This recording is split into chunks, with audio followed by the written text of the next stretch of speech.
Every single World Cup has one. That one group where giants collide before the tournament has even really begun, where a team good enough to win the entire trophy could be eliminated in the first 10 days.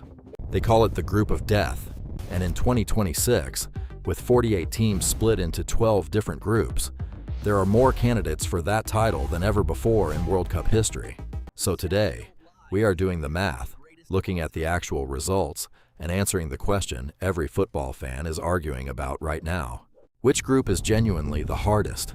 Let us be clear about what actually makes a group of death. It is not just about having one superstar team in your group. It is about depth. It is about a group where there is no easy match, where every single team could realistically beat every other team on a good day. With 12 groups this year instead of the traditional 8, FIFA's draw spread the giants out more than usual.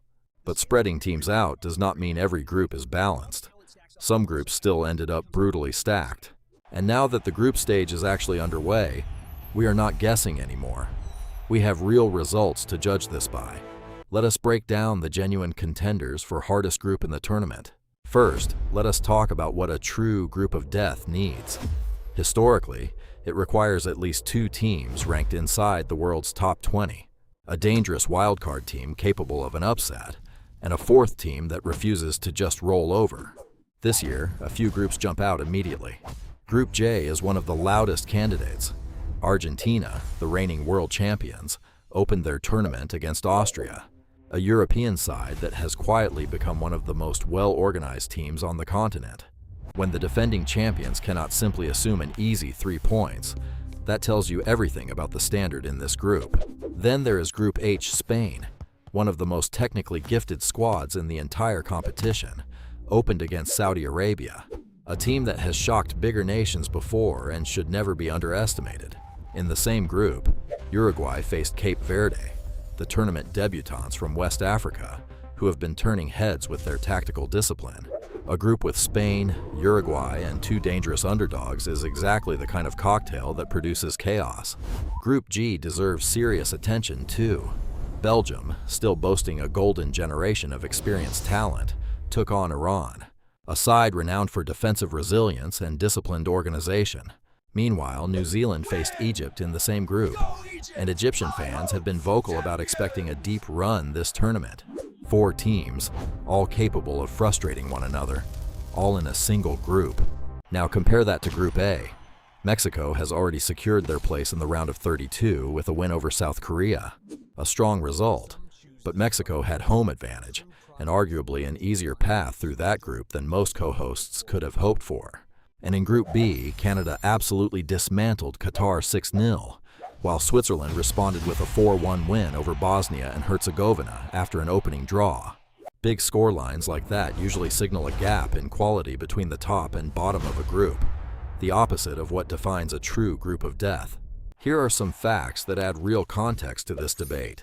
This World Cup has already produced its first 100 goals faster than almost any previous tournament, partly because the new 48-team format includes more group games overall, and partly because some of those mismatched groups are producing lopsided scorelines.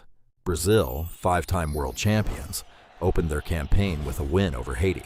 But pundits have already questioned whether that win tells us much about Brazil's actual form heading into the knockout stage, given the gap in quality between the 2 sides. Meanwhile, Uruguay's tournament has been described by some analysts as already showing signs of unraveling under pressure, even with a result on the board. Proof that being in a difficult group can expose cracks that an easier group might have hidden for longer. And here is a fascinating structural fact about the new format. Because the 8 best third-place teams now also advance to the knockout stage, a team stuck in a genuine group of death does not need to finish in the top 2 anymore to survive.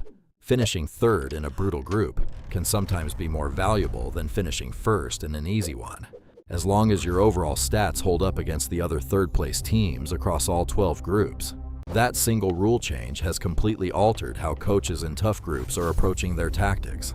Some teams in the hardest groups are now playing for goal difference as much as they are playing for outright wins.